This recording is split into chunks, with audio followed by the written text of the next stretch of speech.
Time. Welcome to our session today. I am Tabitha Hughes, and I am the middle level ELA Education Associate for the State Department of Education. I have with me today Brenna McCormick. She is our secondary level ELA Education Associate, and we call her KPH, but Casey Prince Harvey, she is our Humanities Education Associate. And so they will be co-piloting with me today as we go through this presentation.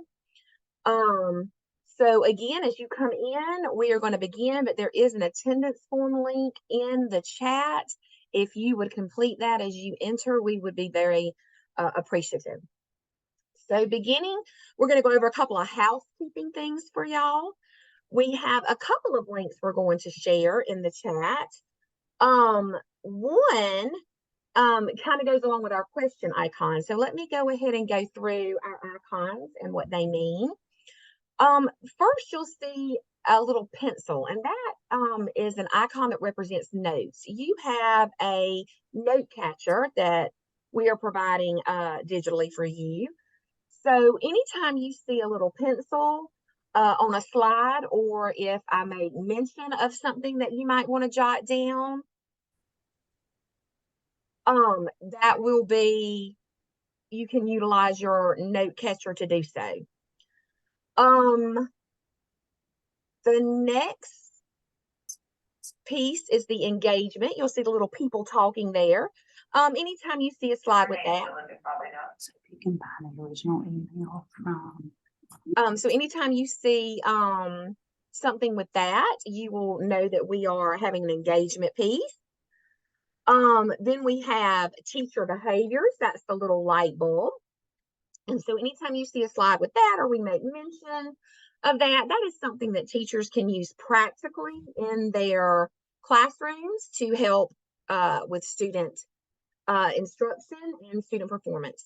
Then we have a question icon. So one of the things that we did, knowing that we're going into new standards, was there's been a lot of questions. And so we created a question form, and Brenna's going to drop that link as well into the chat.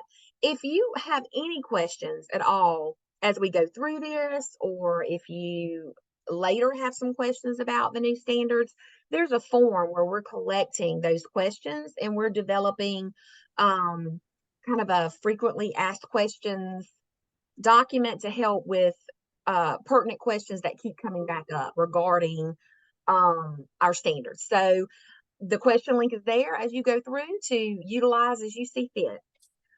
Then at the end, there will be a link for those who are seeking some recertification credit, and we'll have the instructions on how to do that. And then finally, we're going to move into our introduction piece. So today in the chat, I would like for you to drop, because we want to know who you are with us today, drop your name, your district, and in honor of coming off of summer vacation and hoping that all of you had a chance to do some reading, what's your favorite book? Good. How are you? Doing a webinar on the new standard. Got to teach next year. So if you would just drop that in the chat, who you are, your district, and your favorite book that you have read.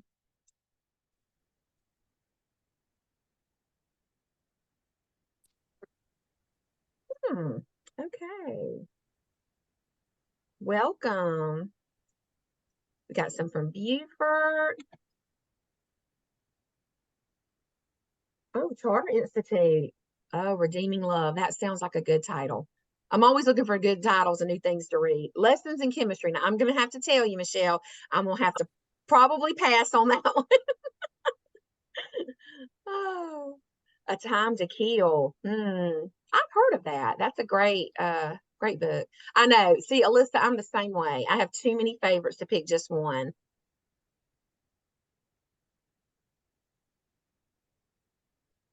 Okay, very good. Yes, Paradise Series. Have not heard of that one. I might need to check that out. Okay, yeah, she's very low, so I should be able to. Okay, well, we want to welcome you. We're so glad that you all joined us today. Try, yeah, okay, hit that. No. So now we're going to tell you who we are. So who are we? We are the Office of Assessment and Standards, and we represent the standards side of the agency. So our office includes both standards and development, but we, Brenna, myself, Casey, Mandy, we work as ELA education associates for the standards. And that includes the review, the implementation, and instructional intent of the ELA standards. Development focuses on the assessment of the ELA standards. We serve as partners with you, the field. Our work is driven specifically by your feedback as South Carolina educators, and that feedback allows us to craft and develop meaningful professional development learning opportunities and experiences for you, the field. Finally, we're here to support you, the educators, regarding our new 2023 standards that will be becoming fully implemented in 2024, in 2025. So our support can be in the form of PLOs, it can be PD, instructional practices that promote student success and learning of the standards. But that is our role. We are here to partner and support you as educators. So today, let's look at my purpose for this session. Again, this was the third session in our summer webinar series, which was meant to introduce the standards, give an overlook of the standards, and now we're going to look at some documents that are there to support our standards. So my purpose today is to guide participants in the exploration of the research and communication strands of our new ELA standards. I'm going to help you as participants identify the major shifts in the 2023 standards regarding research and communication. And I'm going to guide participants in the initial steps of creating a projected implementation plan for the following year when you will fully implement these standards. So again, just to remind you, there is a note catcher because we're going to begin kind of getting into some of the material that you may want to jot some notes about as we go through. So now we're going to look at your purpose. So I want you to think about why you are here today, other than it's the third in the series. What do you want to leave with or develop in your skill set today that I can help support? And then who will you share your learning with after this session? And what impact do you hope it will have on their practice? Think about those questions for just a couple of, seconds or so, and then drop some answers in the chat. I'd love to hear what your purposes are for today's session.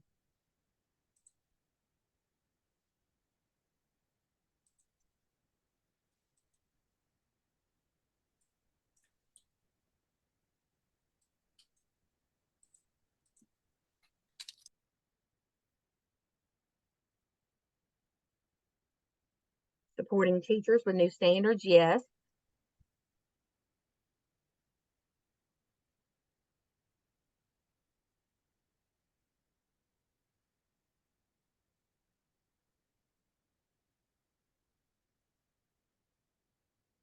Okay. Information to guide, support new standards, understanding implementation with training sessions, yes. Especially for our coaches and those sources. Scope and sequence, content integration, curricular connections, yes. Understanding the changes, yes, because there are shifts in our standards and they were designed purposely for that reason, yes.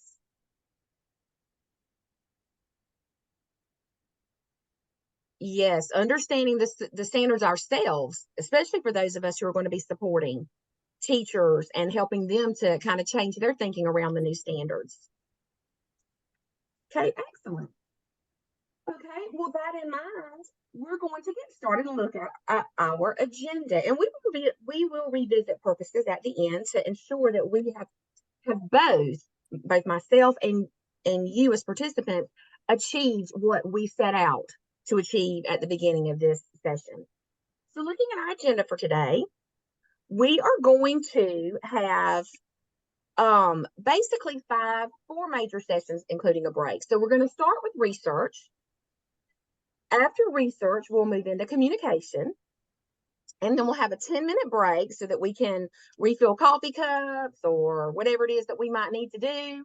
And then we're going to come back from there and have some planning time for implementation, thinking about how are we going to think towards the future, knowing for the following year how we might want to get started with these standards.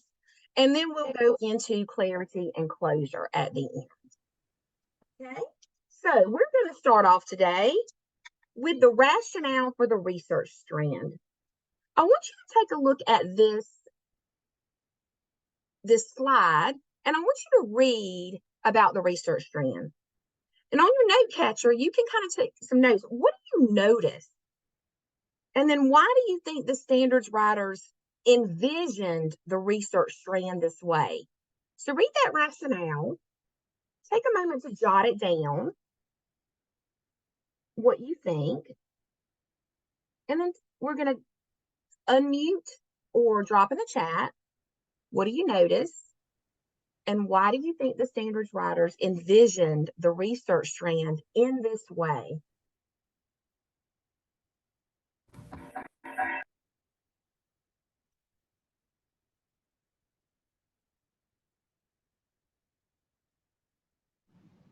For those of you just entering, there is a link in the chat for an attendance form. We would really appreciate it here at the department if you would take a moment to complete that attendance form, as it helps us gather some data for our webinar series.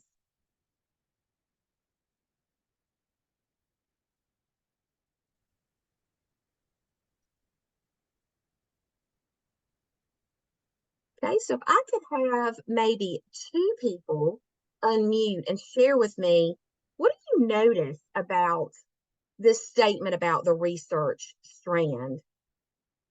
Why do you think the standards writers envisioned research this way in the 2023 standards? What are your thoughts? If two people would unmute, and then you, of course, can drop in the chat as well. I really like how Oh, there you go, Dawn. My fault, Dawn. I'm sorry. no, you're good.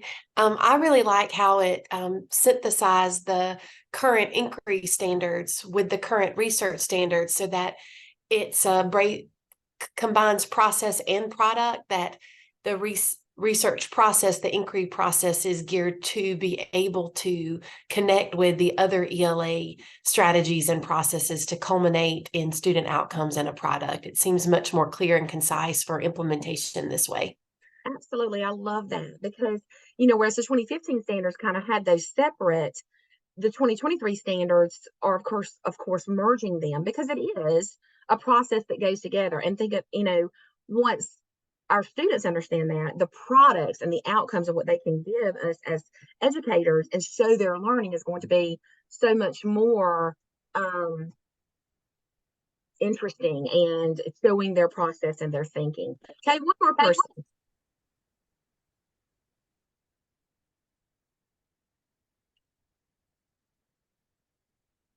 What do you notice? Why do you think the standards writers envision the research strand this way? One more person to unmute and share with me. I would love that.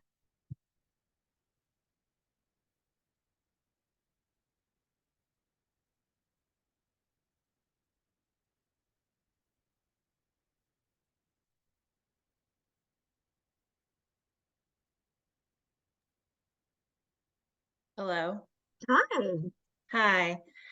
I think that to really get all the stakeholders involved, when it is clear and concise and streamlined, an administrator can understand it, a teacher can understand it, a parent can understand it, a student can understand it. And that is getting everyone on the same page. And that's very exciting. I love that, Stephanie. I totally agree. Now there's no gray area. Anybody who looks at this, no matter their role, can understand what the purpose of research is, what's included in that, and how that helps our students to become 21st century citizens. So yes, I absolutely love that and agree. So let's move on then and kind of start looking a little bit deeper. So here is a description of the research strand. So I want you kind of to take a couple of minutes to read this description. It is found in the new 2023 standards, when in the front matter, when it's describing our strands and what they do. Stop and jot on your note catcher something that stands out to you about the intent of the research strand. What is the intent of this strand? Take about 5 minutes to read over, stop and jot about the intent of the research strand. And then I'm going to have you share out in the chat after about 5 minutes.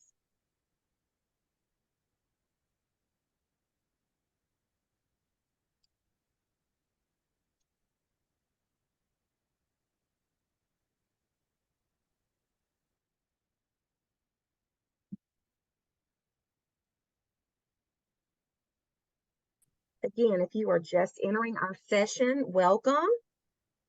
And there is an attendance sheet, a link in the chat, as well as a link to a note catcher and a question document should you have anything as we go through that you have questions about.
Okay, so if you're finished, you can go ahead and begin dropping in the chat your thoughts about the intent of this strand.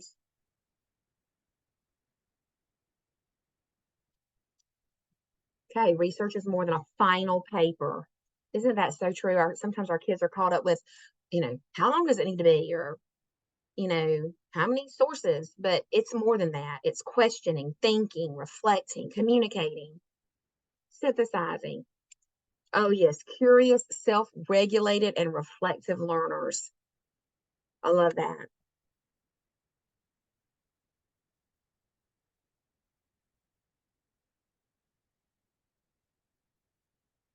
It reflects real world, yes, real world experiences relating to their interests beyond literal comprehension. Maybe presented in different ways, different, modalities, building citizens, yes, with real world experiences. So we can see that this process that the standards writers created with research is a genuine process that students are going to go through. It's not simply I'm writing just to create this paper. I am engaging with information. Yes, I'm cultivating curiosity. I'm reflecting. I'm seeing how this relates to the real world. And so they are stretching their knowledge and honing their critical thinking skills by engaging in this. Okay. All right. So let's look and take a little bit of time to think. All right. So let me ask you this question. And there is a Venn diagram on your note catcher for you that allows you to answer. Why do you think we as a state are shifting from inquiry standards to a research strand with our new standards? Knowing that we had those in the 2015, why the big shift for this? So there's a Venn diagram to kind of help you capture your thoughts, thinking about why do you think we're making this shift? Okay. So who wants to share in the chat or unmute and tell me, first off, why do you think there's the shift? Why shift from inquiry to research?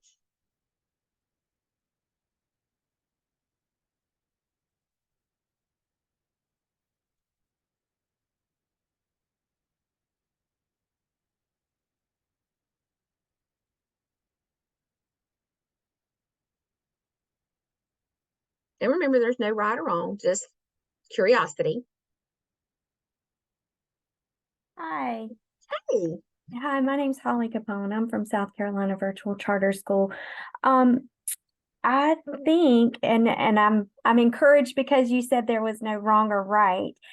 So, the word inquiry, that's like a question, whereas research, we're actually doing hands-on, whether that be a reference material where we're turning the pages, or if we're seeking a digital or online source where we actually have to find that concrete information and then be able to say, hey, this is the source we came from, or I got this information from. Mhm. So I think it's really important. I think the word research is a more definite term that our students need to be familiar with as they progress through high school and after graduation. Yeah, absolutely. And like this is inquiry seems to be more intangible, but research is more measurable, and we can see our students doing that process and thinking. Debbie Lynn had her hand raised, so go ahead and take the mic. Good morning. For me, I'm from South Carolina. For me, I'm thinking inquiry is testing one skill for me. But I'm thinking research, it's several skills being tested, a plethora of skills. So students are learning how to summarize, analyze, synthesize information rather than just questioning. So for me, the students are becoming more critical thinkers in order to apply what they know to real world experiences. For me. Absolutely. Great answer. The research process absolutely promotes the development of higher order critical thinking skills as students developmentally progress through each grade level. And even our high school teachers, like for example, AP language teachers, the research strand allows for the learning of the synthesis process through research. And at each grade level, students are going to build on their research skills and their ability to infer, to synthesize, to evaluate, so that by the time our students do reach high school, they have a well-rounded tool set and toolbox when it comes to research, understanding that inquiry is kind of a part of that process. So you had two questions. How do you define and explain the word inquiry, and how do you define and explain the word research? And all of you have given great answers in regard to that. So research is the whole process. So let's look at a strand, okay, our research strand. It is a new strand, and so it denotes a major shift in our standards for this year. It contains, or excuse me, for the 2024-2025 set of beginning of our standards. The research strand contains one standard with 5 indicators. Okay. So look at the graphic on this slide. Take a couple of minutes to notice any major shifts you see in this research strand. So looking at this little graphic, what stands out to you? It could be something you see, something that's missing. What do you see? What do you notice?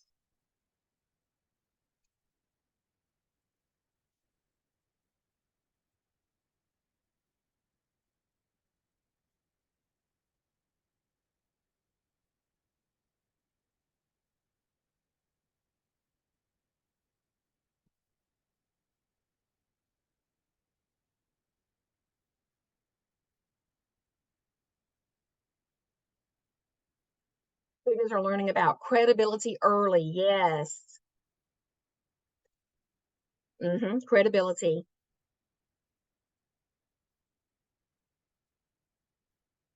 Yes, it's clear in which part comes in as far as the grade progression. Noticing that some things don't come in until 4th grade.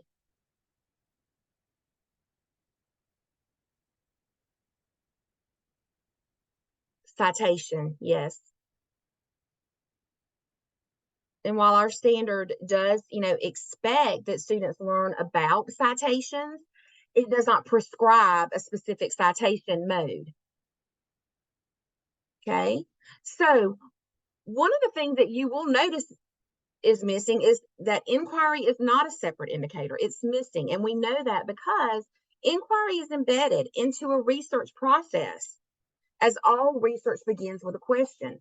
We know that. I mean, if you've got small kids, they ask 5,000 questions a day. And that's what sparks their curiosity to explore and to learn. So inquiry is embedded because it's a natural curiosity of someone, and that is going to spark their investigating and redefining knowledge, their search for credibility on a topic, the relevance of what they find. Not every indicator is taught at every grade level, and that was a purposeful decision based on the developmental readiness of children. Some things kids are not going to be quite ready to do in kindergarten or 1st grade, for example, determining credibility of a source. But so that it was special attention was paid to where are our students developmentally in learning certain research skills that go as a part of a broader process. So here are some of our findings about inquiry versus research. One, inquiry is a product of natural curiosity. We said that. It begins with a question. Research is the process of finding answers to the inquiry question, and it allows students to explore different sources and types of information. We know that our 21st century students, no longer is the world tethered to paper and pencil. They have to learn a variety of styles, formats, multimedia interactions and presentations. Research allows for that. It really allows for students to showcase their creativity when they're developing products and outcomes to show what they have learned. Okay, so let's look at the overarching expectation progressions. Now, if you've been with us for the whole summer webinar series, you know that in session 2, Mandy did an overview of the overarching expectation progressions and the fact that what the overarching expectations are, why they progress the way that they do, where they're located. So I wanted us to look at this support piece because I want to draw attention to the new edition of the overarching expectations in relation to the 2023 ELA standards. So we know that the overarching expectations are the necessary and required skills and behaviors students need to be successful not only in ELA, but in everyday life. This is the business of how we do ELA. Okay, so looking at these progressions and thinking about the progress on the trajectory of developing higher order critical thinking skills, why do you think the overarching expectations become so crucial in relation to research? It says that in our first one, they have to read and write for a variety of purposes.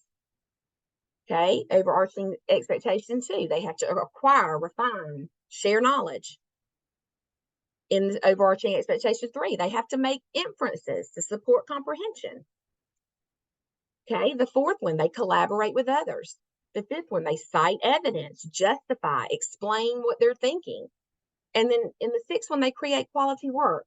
So how do these progressions fit with the research strand?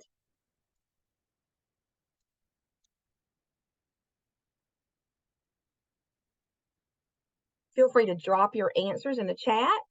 If I could have 1 or 2 people unmute and share their thoughts, that would work as well. Definitely feel like the overarching expectations make so much sense because that's what you do every day to get to the implementation of the research products. That if teachers are doing all 6 of those overarching expectations, that's the how you structure your daily ELA block to be able to support the implementation of the specific research standards. Yes, I agree. It really becomes a process when we break it down to the how of how we're doing it, and then how we merge that how into what we're asking students to do. In this case, research, which we know builds higher order critical thinking skills. Okay, expectations and the research process, they support each other. Absolutely. Okay, Mary Massey, you raised your hand. Hi. Yeah, I was just going to say that whenever we can embed that into a student's mind, they can be an effective 21st century learner and then be effective in the workplace. So, I mean, you're teaching them skills that they surpass research. I mean, it goes beyond that, and it creates who we want, productive citizens in the workplace. So that was just something I was thinking of. Yes, absolutely. And you're right. You know, we're talking about this in relation to research, to the research strand, but these skills are things that our students are going to utilize for the rest of their lives. So, yeah, the overarching expectations are very crucial piece to merging into all of our standards work as we continue. So now I want you to think about what can you do. This is kind of a little acronym we came up with. And there's space on your note catcher if you would like to, jot some notes there. But thinking about the overarching expectations, all right, through the lens of the above questions and thinking about primarily how they relate with research, what do you connect with from the overarching expectation learning progressions? How can you apply these progressions to your research instruction and practice?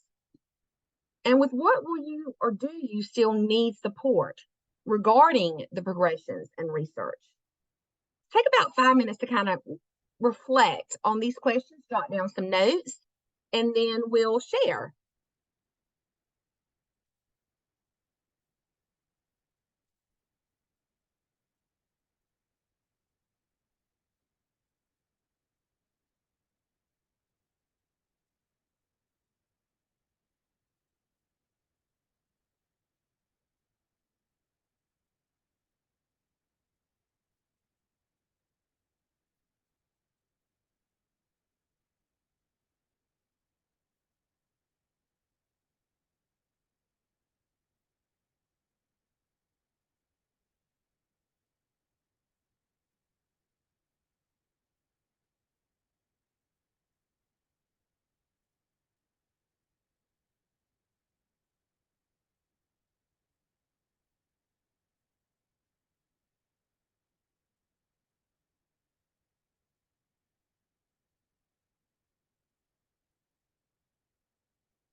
you are ready, you can begin dropping in the chat an answer to one of these questions, something you connect with or something that you can apply.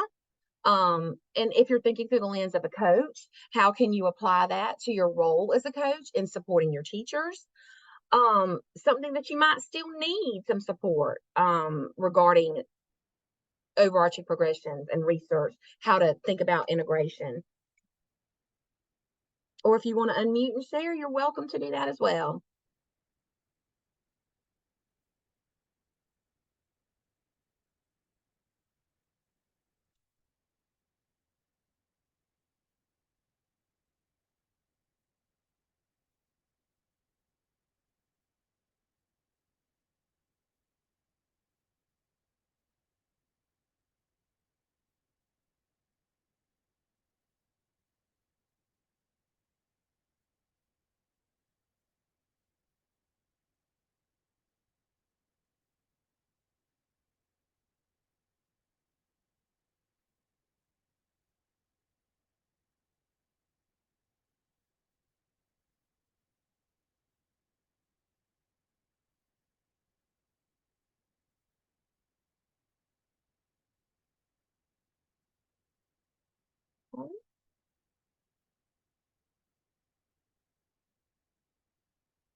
Love that.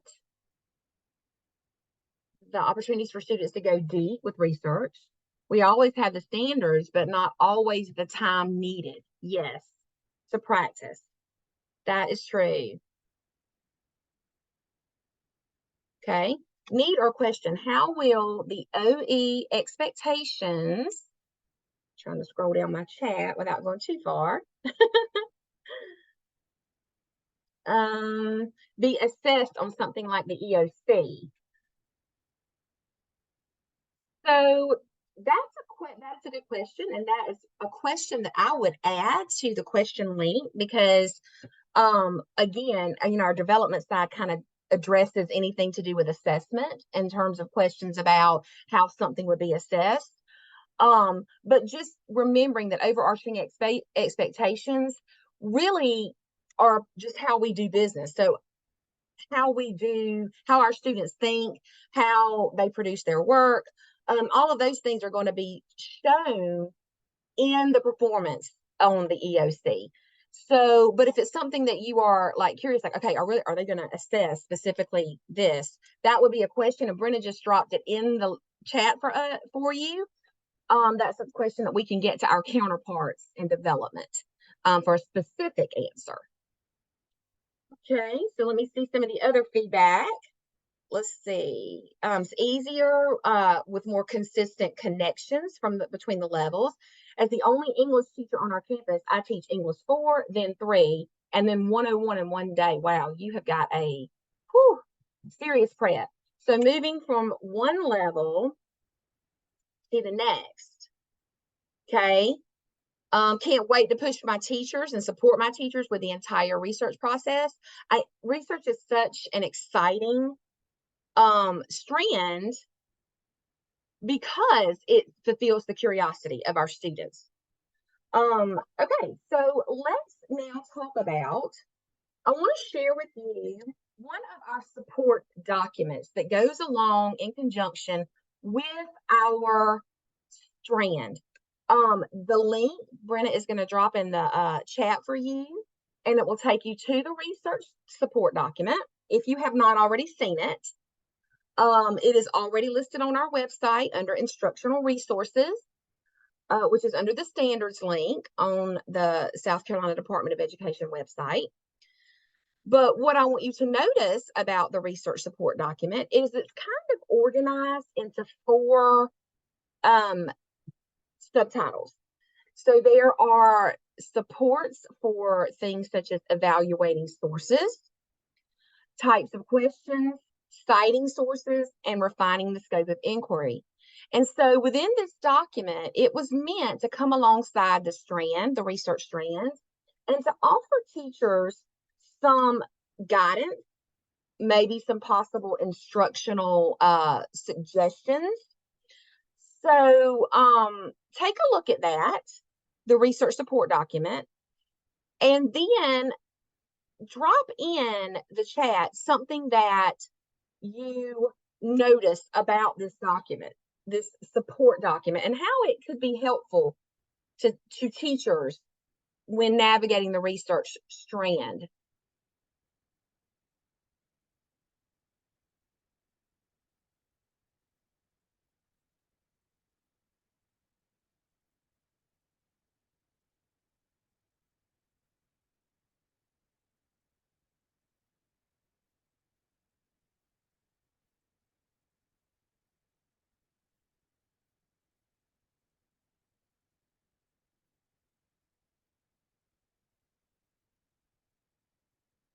I like the grade 3 through 5 expectations because it clarifies misunderstandings teachers may have. Yes.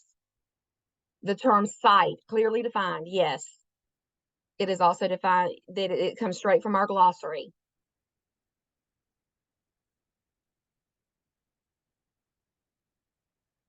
Clear definitions of relevant terms, grade level expectations, gives directions and examples.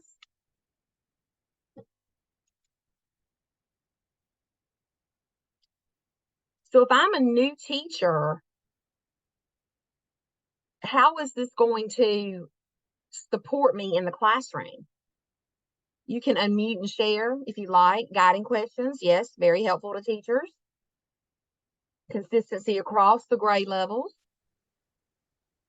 That was literally just what I was writing. I was just thinking of a new teacher, and, you know, everybody who is a seasoned teacher, we became seasoned because we went through it. But it is, you know, because there wasn't always a clear path for you to follow. But this document has it right. I mean, it starts out to steer a teacher who's brand new into the profession right out of the gate, and it would give them a chance for more success. Absolutely, absolutely. Yes, those of us who are seasoned or been doing this a long, you know, we've kind of done trial by fire. We got thrown in the classroom that first year, and we've had to figure it out as we've gone through. But thinking about a support document like this, noticing that it has a section on evaluating sources. So what does that look like in the classroom? And what does that look like for a student? So especially for a novice teacher or even a teacher that's seasoned, we always can learn a different way or a different perspective. Same thing with types of questions. If a teacher doesn't know where to start, well, this gives them some suggestions as they hone their abilities and their toolbox. Citing sources, refining the scope of inquiry. All of this is a way that allows any of our teachers, seasoned, you know, new, in the middle, to have a clearer way to support this new strand that where everything is embedded, everything is one process. Oh, and I like that. Yes, when you have to narrow down a topic, it becomes it's difficult to measure. And it's interesting. Even for me, I can share a personal example. I'm in my doctoral program right now, and I'm doing it in history, and I just had to write a paper. And when we have to submit our topics, I'm a very broad global thinker, and sometimes for me it's difficult to narrow a topic because there's so much I want to cover and so much I want to say. So yes, it's very difficult sometimes to measure that, but this document gives our teachers at least a place to start so they can begin to hone and learn about the research process. Okay, so let's look at taking a time to reflect. So on the count of 3, I'm gonna give you just a second to look at these. A light bulb moment I had was, this made me think about, or I might use this knowledge too. On the count of 3, I want you to share in the chat. Don't do it till I count to 3. We're going to do a waterfall answer. So when I count to 3, I want you to drop an answer to one of these questions or one of these statement stems. A light bulb moment I had was, this made me think about, I might use this knowledge too. Okay.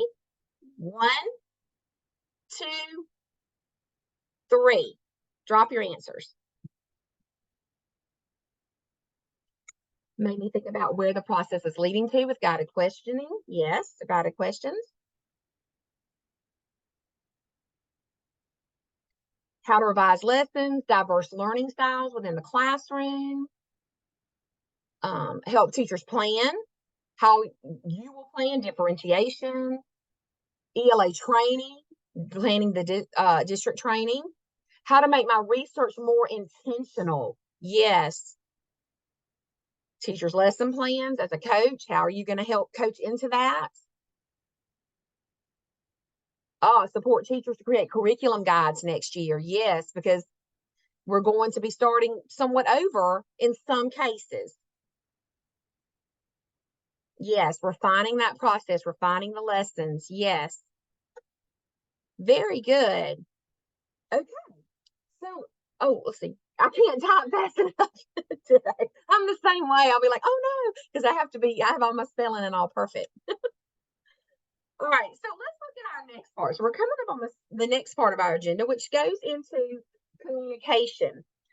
Okay, so we've now talked about our research strand. We're going to go into communication. So again, let's look at our rationale for the written and oral communication strand. Jot down any words or ideas that stand out to you from this rationale. Thinking again, intent. What is the standard writer's intent for this rationale?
So what stands out to you about this rationale? What do you think the intent is? You can drop it in the chat or unmute.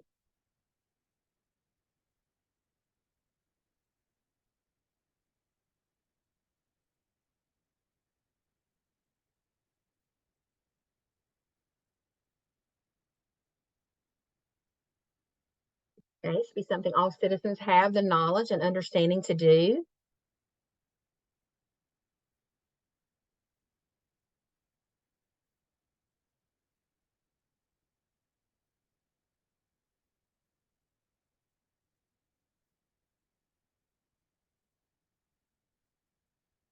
Argumentative is first.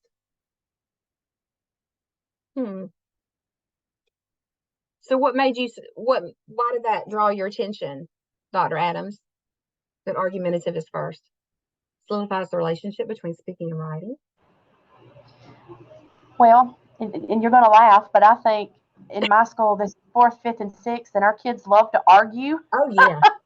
So you would think they're experts at this already, but I don't know. I just think with the way our world is going, I think that it's important to be able to, you have your opinions, but to back them up, but also to be respectful of others. And that's kind of the world we're living in. And I just think that's very important, which, expository and narrative to me are both equally important.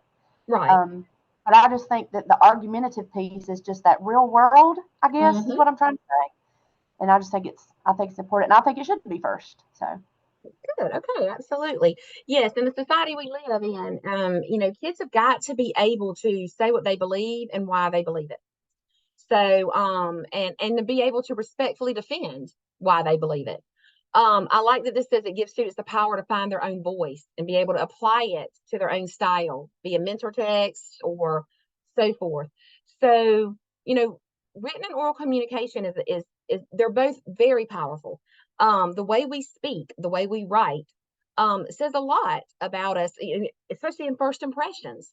So this is very intentional. And I love that Ginger Cato says it goes hand in hand with science and social studies. They're making inferences, conclusions with evidence, building skills as communicators and thinkers. So yes, the rationale for that is, again, to build our students' ability to operate in a 21st century world. So let's look at our written and oral communications strand. And this is actually just a small snippet. It goes further on in exploration and explanation within the standards. But again, you can find that in the front matter. But it encompasses both written and oral communication standards and indicators. And that's, of course, the goal of the communication strand, is to articulate the skills required for students to effectively communicate ideas, information, arguments, and stories through both their writing, their speaking, and their presenting. We know that students communicate every single day, but we also know there's a difference in our academic communication versus our everyday communication. And so our written and oral communication strand is concerned with building that academic ability to communicate. And to build their ability to effectively communicate ideas, not just in school, but in life as they move forward into their careers. So let's take a look at this strand, okay?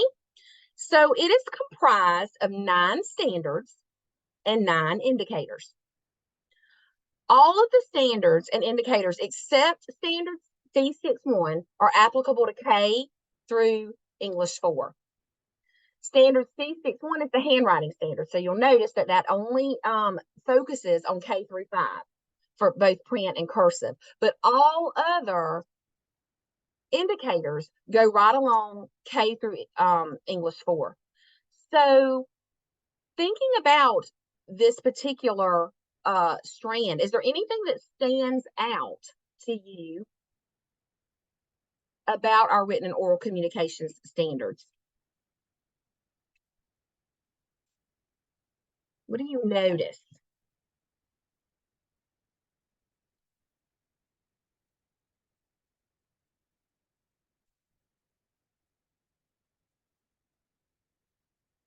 Improving writing, yes.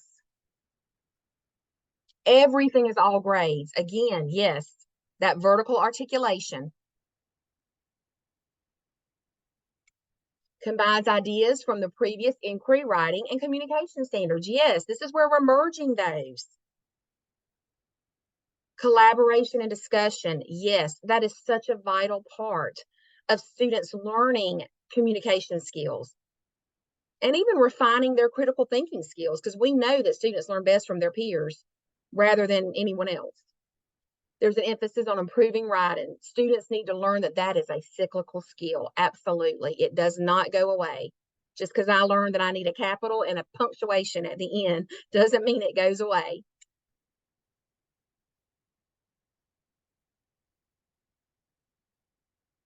Is there anything that stands out to you in the writing pieces of the indicators? Just curious.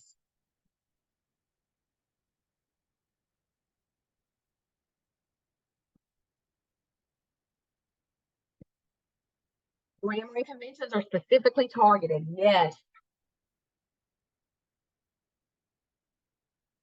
I like that they are forming arguments in K in kindergarten. Yes. I don't know about y'all, but all 3 of my kids, when they were 5, boy, they could argue up and down about why they wanted something, or who was their favorite superhero, or what was their favorite food, or why it was yucky. They had some great arguments.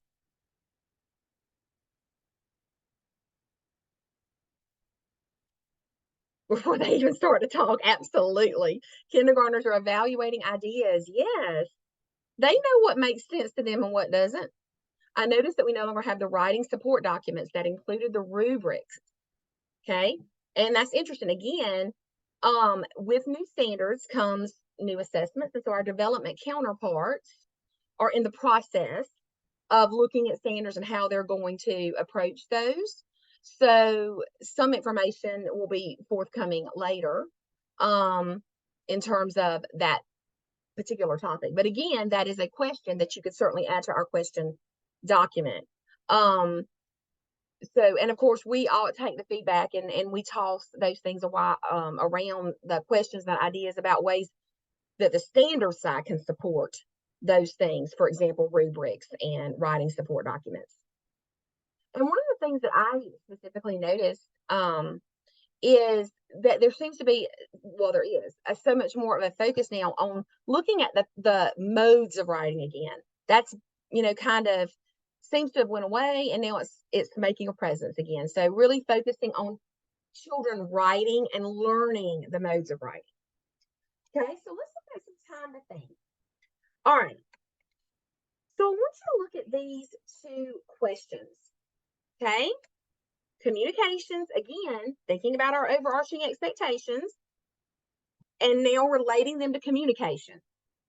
So what can be inferred by the joining of written and oral standards into one communication strand? What can we infer about that? It's not scattered all over the place now. We've got it succinct, it's clear, it's concise. So what can we infer about that? And then how do the overarching expectations fit with the communication strand? Yes, they are reciprocal. What are the implications for instruction when we talk about overarching expectations merging with our communication strand? What's the implication for all of this when it talks about our instruction?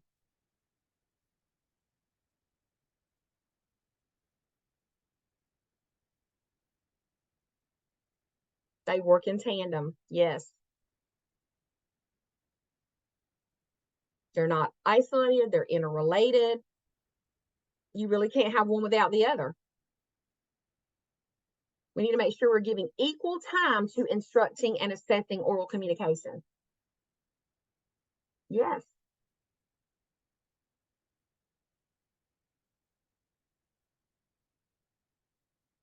And I love that you said instructing oral communication, because we take for granted, sometimes, well, kids can communicate orally, they can talk. Yes, that's true.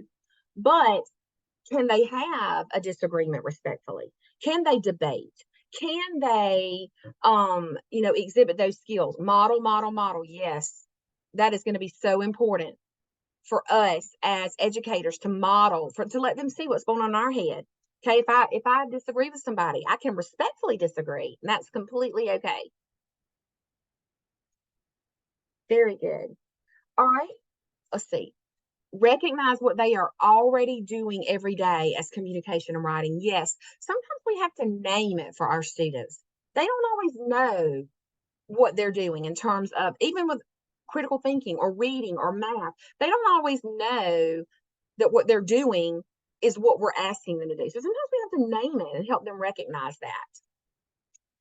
So we came up with a cute little acronym, CSI. So let's take a moment to reflect so far about communication. Are there connections between the research and the communication strands? Let's think about the shifts in research and communication that improve student learning. And again, the implications for changes in teacher instructional practice. So take some time, a couple of minutes, just reflect on these questions, and there's a spot on your note catcher to jot down your thoughts about connections between these two strands that we've discussed so far, shifts in the two strands that improve student learning, and implications for changes in teacher instructional practice.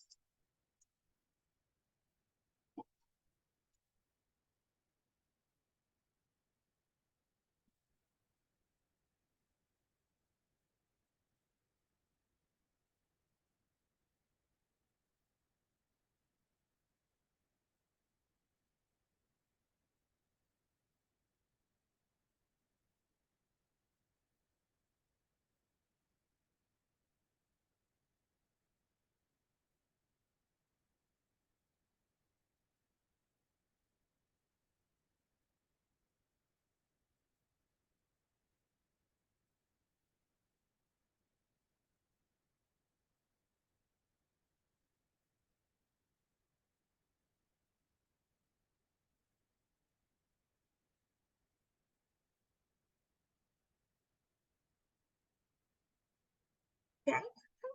Could share out either a connection or a shift or an implication in the chat, or you can unmute.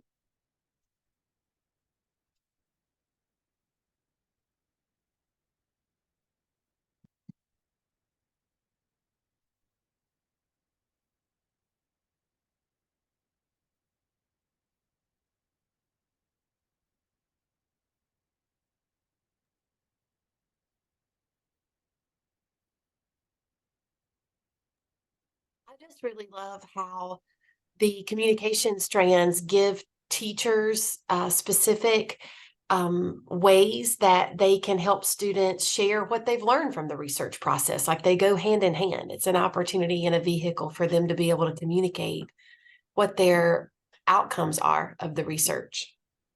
Yes, absolutely. I was just thinking about what a student in today's society sees. I know this sounds maybe strange, but like a grassroots effort, like a kid that gets really involved in something like saving an animal that's going extinct, or something that's going on in their neighborhood. I mean, I think that what makes this so powerful is that connecting research and communications allows them to see ways that they can do something bigger with a purpose, that Yes. that this is all something they're learning about, but the putting it into application into their real life is very possible. And for a lot of people, that's going to be inevitably what they do in their lives. So I don't know, I just think that there's so much power in showing the connection early on. Yes, absolutely. I agree. And it's really interesting that you mentioned that because, if you notice in the news and stuff, a lot of our activists and things these days are becoming younger and younger. And these kids are like 12 and 13 and they're getting involved. So this is real world application for them. So, and it's our obligation to help them to have those moments of inquiry that lead them into research and to become passionate about something. So we're going to just kind of look now and move. And this particular slide that we're going to talk about next is just our grammar and conventions matrix support document. We're not going to spend a lot of time on that, but I wanted you to see that there is a support document that's the grammar and conventions matrix, and there is a link that Brenna will drop in the chat for you guys should you want to explore it a little bit more. But again, everything is intentional, and this particular document identifies when a particular skill or concept first enters the grade level indicators. And then, of course, you can refer to your grade level indicators for more detailed information about each grade level's expectation. But this is kind of where, when we were talking about grammar and conventions, there's kind of a new focus on that, and that goes hand in hand with our writing and our oral communication. Thank you. You're welcome, Holly. There was a need in the field, and as it was brought to us, this was kind of where we felt that we could support by having a document such as this. All right, and Brenna is showing you a picture of it. You get to see a little sample of it, and you see it's an extensive document, but it shows you things like capitalization and nouns, the different kinds of nouns. It's very powerful. And again, thinking about how that builds level to level. We talk about how our students don't know how to write. They forget to put a capital. But this is, yes, it's going to give them the development or chance to develop a voice in the classroom. It's going to just make their communication stronger, both written and orally, when they understand that some skills continue to progress from the moment they start school till the time they exit school. So just when you get a chance to notice this, and especially for coaches as you're helping to support and coach into your teacher's planning of grammar and conventions, this might be a place and a document that you would want to pull into that conversation. So that brings us up to our third part of our agenda, which is our break. So we are about to go on a 10-minute break, and at this particular time, all not computers, but the hosts, we will be offline as far as our pictures will be covered too. So take this time to get coffee, go to the restroom, whatever you need, and we'll see you back in 10 minutes.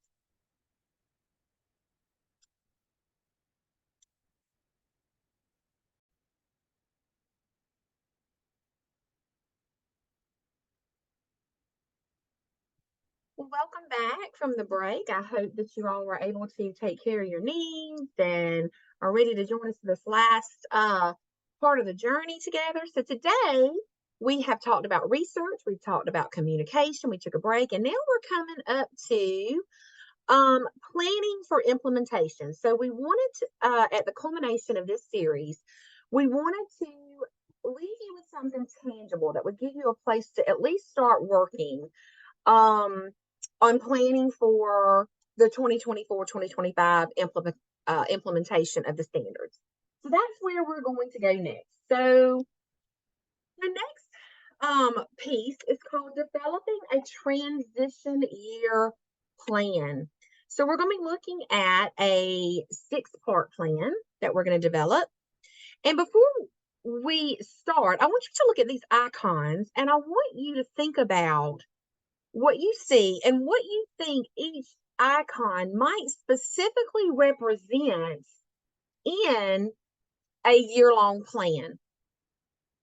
You can drop in the chat, if you have any ideas about what any of these icons might represent when you're thinking about a long-term plan and goal for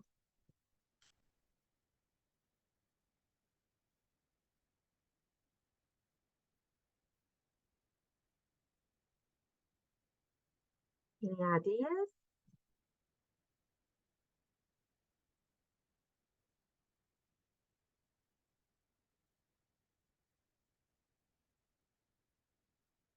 Okay, timeline, time management, teacher students, time management, focus, time, collaboration, goal setting. Very good. Okay, so you all are achieving goals. You all are on the right track. So, of course, our first, putting the pieces together. So our first icon represents, of course, our goals. The second with the little puzzle piece inside the man's brain is the rationale. Of course, the third is a timeline with the clock. The fourth is responsibilities. Who's going to be responsible for what in this plan? Then we have our resources. How are our resources going to be utilized? And of course, our success criteria. So we're going to be looking at each component of this year-long transition plan and giving you some time to think about and work on just the brainstorming and kind of getting an idea started, okay, about this plan. So the first thing we want to look at is priority goals.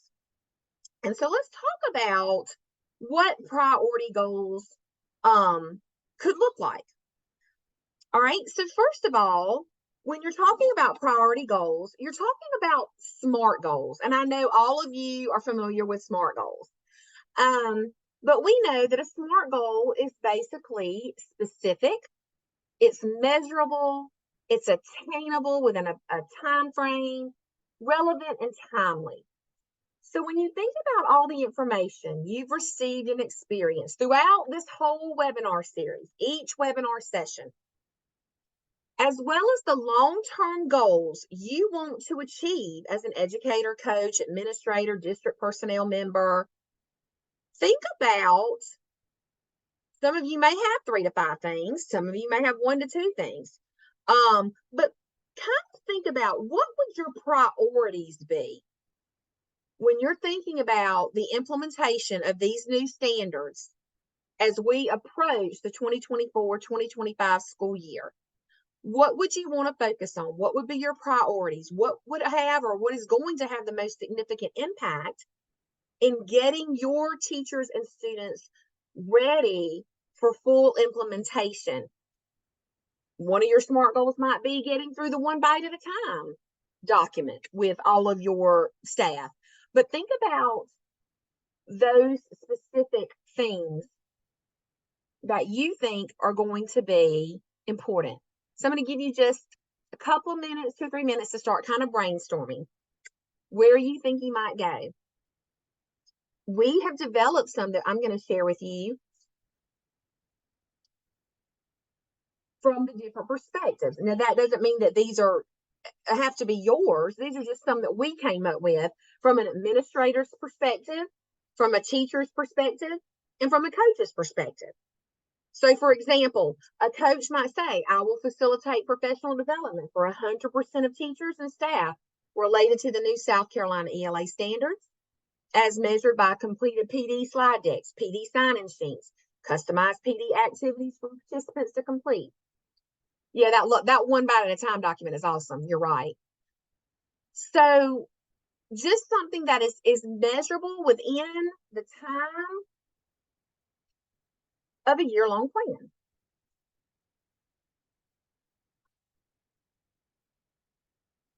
So when you look at these, think, okay, first, do they meet the criteria for SMART goals? Could they be tweaked or adjusted to fit the needs of your particular role?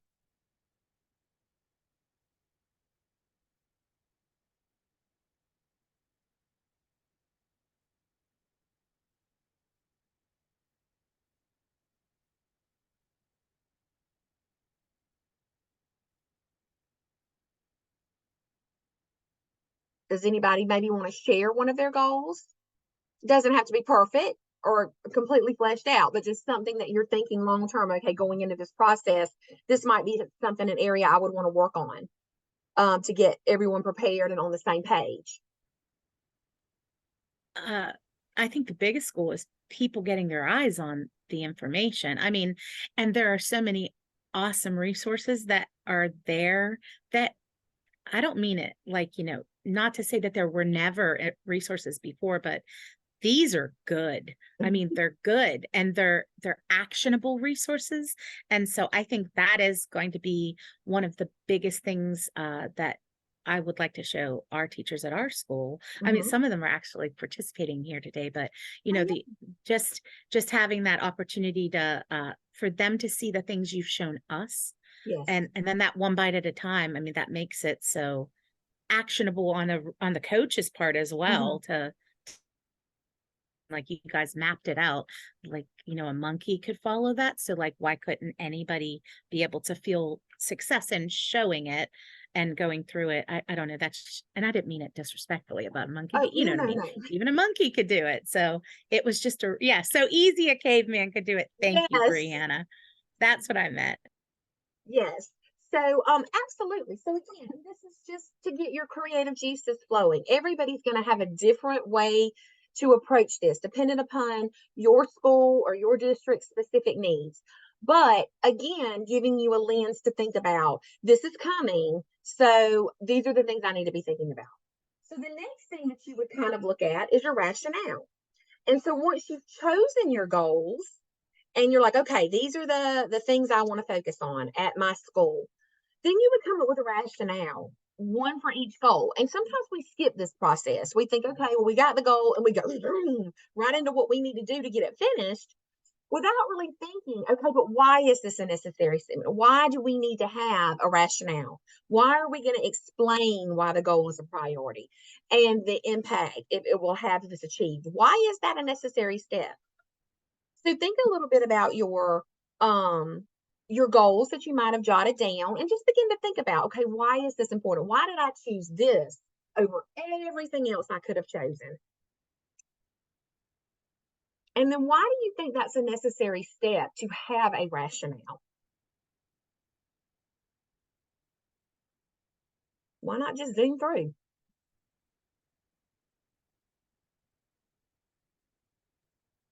Purpose matters for the end goal. Yes, you're exactly right. Zig Ziglar says, if you don't have a target, then how do you know where you're going? You're going to miss it every time. It does build buy-in. Exactly right. Especially when you're talking about convincing a whole staff of teachers. It does build buy-in when they can see, okay, this is our goal, but this is the why of our goal. And this is the impact that's going to make if we stick with this goal. So rationales are important. And sometimes it's hard to come up, but yes, to make it attainable and purposeful, but it really does guide the focus of your goal when you have your rationale completely definable. Manageable. Change can be hard. That's right. That's exactly right.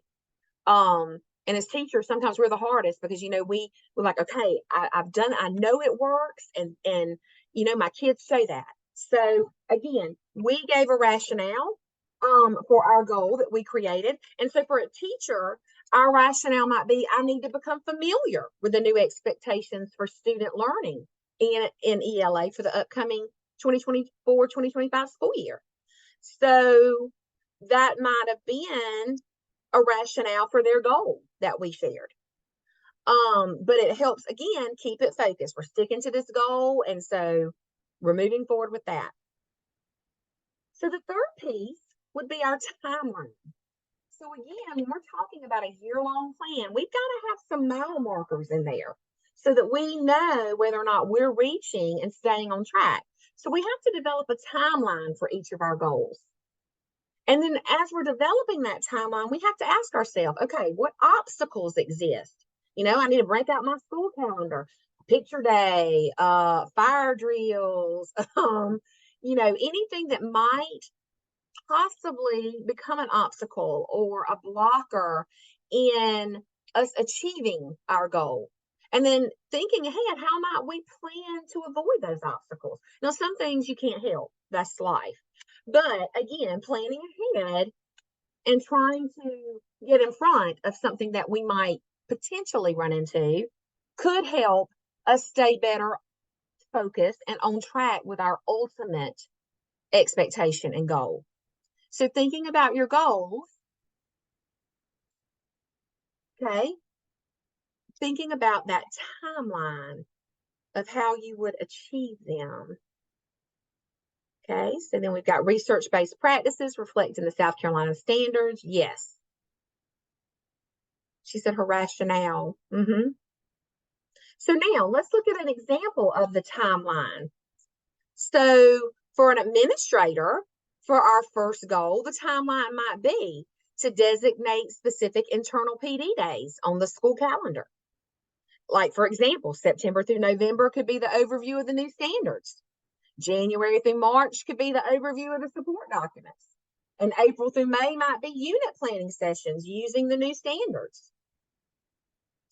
So again, kind of planning out. And of course, this is chunked, but just getting an idea. This is where I'm going. This is how I think, this is the why, and this is how long I think it's going to take to get there. So thinking always, again, on our target.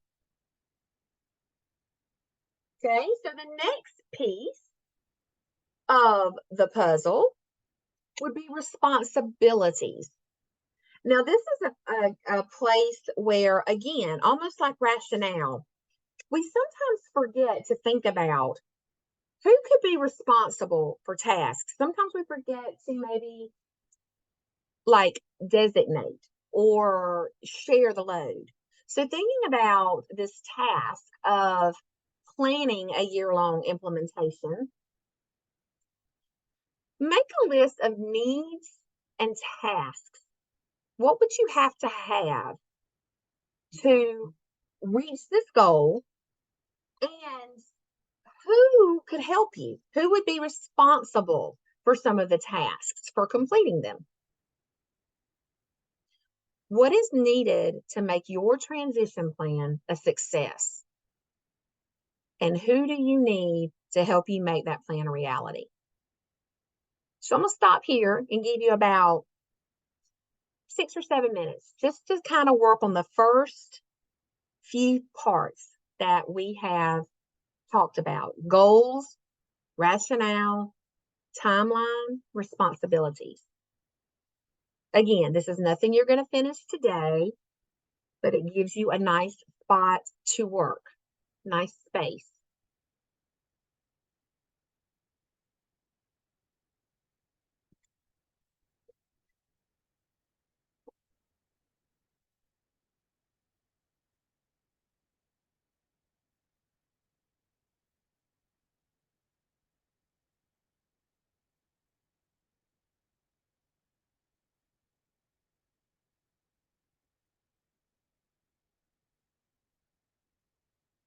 You would like an example of responsibilities while you're working.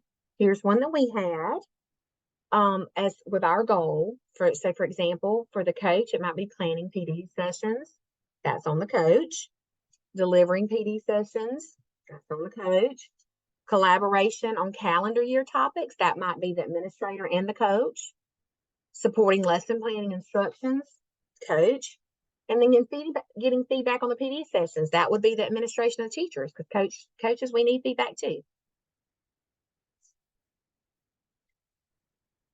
Oh, good. I'm so glad. Clarify my next steps and highlighted a few areas to revise or add more details. I like that.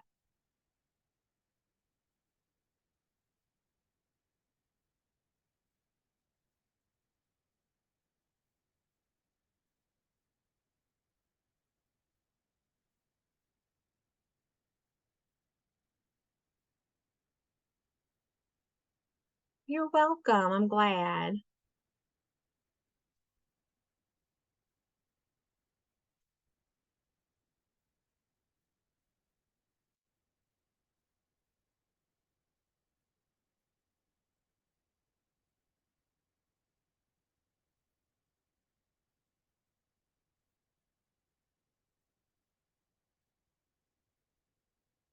Teachers reaching out, yes, to caregivers for support and loving the structure of this process. Yes. That's one thing I've learned that has helped me, even being here at the State Department and providing professional development, is the structure. I'm very much a global thinker, and so I have my brain has like 15 tabs open like a computer. And so sometimes I have to slow down and have people help me with the structure of the process. I have lots of ideas floating around, but trying to get them down. So yes, this is very structured and helps refine our thoughts into an actionable plan.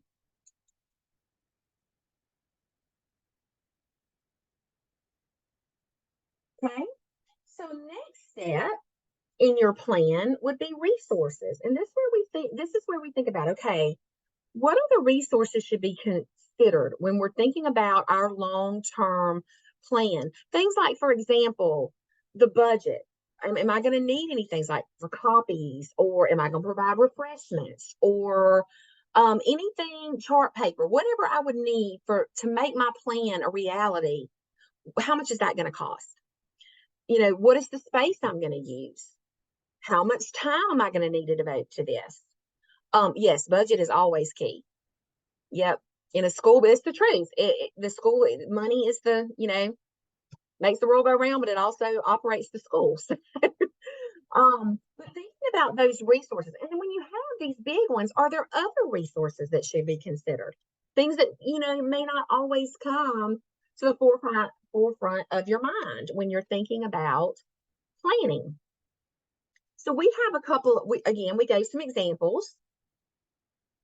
So, for example, an administrator might be thinking, okay, well, I'm going to provide snacks, and I know that my coach is going to need copies. Yes, community networking. That's right. They can also always reach out to community, because 9 times out of 10, there are a lot of partners out there that are willing to jump in and help and donate. But thinking about those kinds of things, the administrator might think, okay, well, I've got refreshments. I'm going to have the materials, chart paper, copies. So that person might budget $1,000 for the year. They've got to decide their space. Are we going to the media center, or is there an auditorium, or, are we inviting, everybody in, not just our school, but our neighboring school?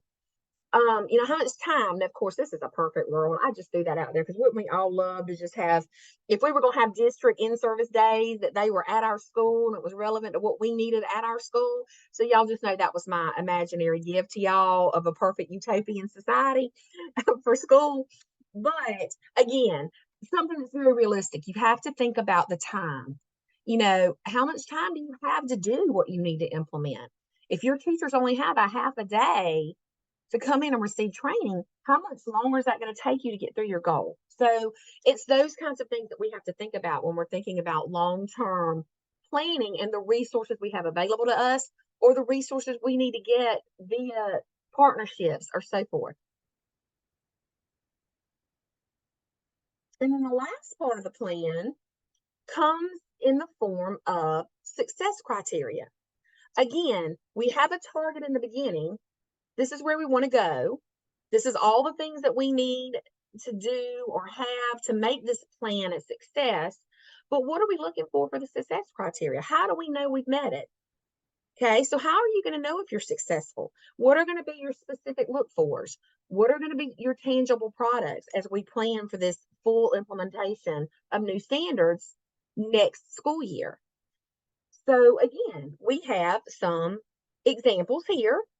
Again, none of these, you don't have to, they're just examples. But for example, the teacher, okay, well, the teacher might need to have completed their next step assignments.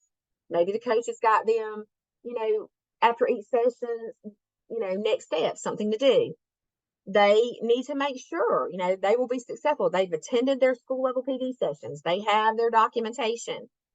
And then maybe they choose to start practicing, incorporating some of these new standards into the classroom.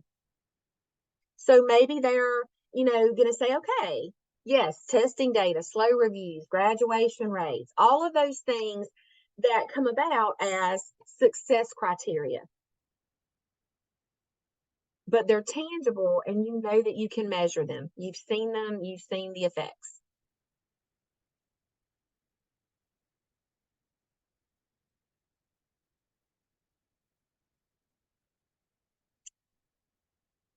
So thinking about success criteria, why is that something important to think? Why is it something important to define as you are thinking about an implementation plan that is something that is a year away? Well, you had to set the goals and then you have to see if they actually came to fruition. Like, did you meet your goal? Because you told us make a SMART goal. It had to be measurable. If you measure it and it doesn't, I like the idea of getting the feedback from the teachers. Like, there could be a survey. If you end up stinking, then you have to make a different goal for, rethink your situation and go back to the drawing board and set it up again. I mean, because if it doesn't end up helping them, then you have to, and it is very possible that, you can get through it and there be people that are not, who they personally didn't find success. Right. But, because they could be a brand new teacher and it could just be the overwhelm, which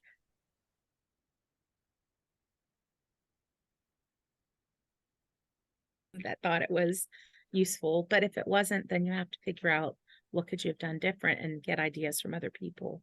Right, absolutely. It's kind of like that backward design that we always talk about with planning and so forth. Ending with you begin with the ending in mind. And so your success criteria is really what you're going to say. Okay, if I have met this at the end of this process, then I have been successful. And so it's always important to put those parameters on what success looks like, both in our classroom with our students and then personally when we're doing things like this.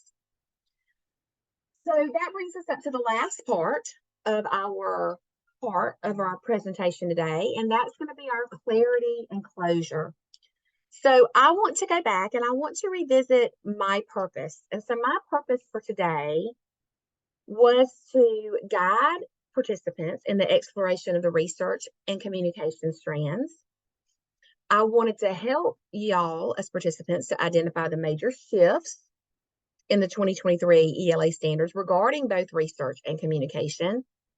And I wanted to guide participants in the initial steps of creating a projected implementation plan for the upcoming 2024-2025 school year. So as I reflect on our purposes, I would love a chance to ask and see, do we feel like my purpose and your purpose that you set for today was met? You can drop it in the chat, thumbs up, or yes, no, maybe. I hope you found it helpful and intentional and purposeful and something that you can take away and use as you begin to plan for your next steps in this process. Thank you all so much. So we do have a feedback survey, and by now you all know that this is what we do at the end of each session, and this is for our internal office. So Brenna's going to drop the link in the chat for you, and this is our feedback survey. And so, of course, the title is on this slide for you. Diving into the 2023 ELA Standards Session 3, and it's Tabitha Hughes and Brenna McCormick. And so if you can take a moment to fill that out for us, we would be most appreciative.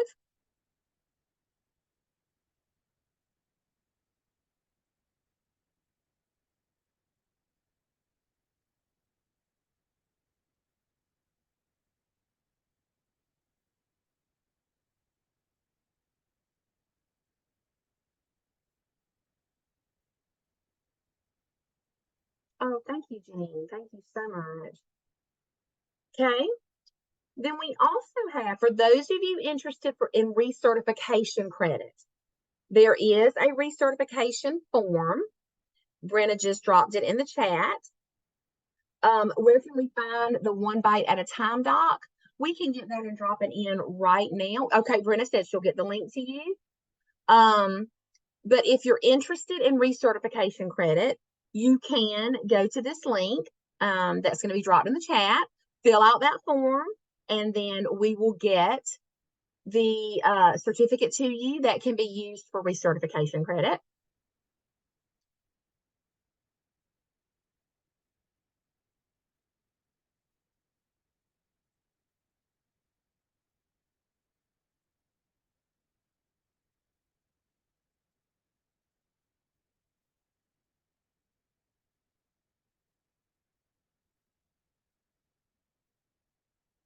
And then if you happen to be interested in serving on an ELA standards committee, you know, sometimes periodically we have a need to have teachers, coaches, administrators, things like that. Come in, the recertification link isn't working for you. Okay, let's see. Let me get back in. Okay.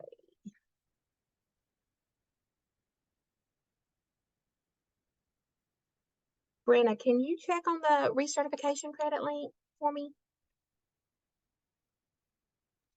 Yes, I will in just 1 second. I'm putting the Google version as well as the PDF of the One Bite Okay. of Time document. The Okay. recertification one, I had to click it a few times, but then it opened up for me. It just took me a minute to Perfect. click through, but I'm in, so Thank they you. just might have to click a few times. Okay. All right. Move Perfect. along. Okay. All right. And so the last one, like I said, is if you are interested in serving on an ELA standards committee, we have a form for that as well. And so we would love to have you participate, sign up. So that link is available as well, should you be interested in serving. And as a reminder, once we take the recording from this and send it to our communications and they do the accessibility features on it, you will get a link that includes the presentation today, as well as the video recording. Mm-hmm. So finally, we come to our last kind of reflection piece, and this is a triangle, square, circle activity. So I want you to think about these questions, and then on the count of 3, I just want you to drop an answer to one of the questions in the chat. I'm going to give you a second to think about them. But the first one, the triangle, stands for what are 3 important ideas you can take away from this session? 3 important ideas. The square stands for what is something that squares or matches up with your thinking or values. And then the circle represents what is still circling in your head. What are you still trying to understand? So I'm going to give you a second to think about an answer to one of those 3 shapes. And then on the count of 3, I am going to have you drop that answer in the chat.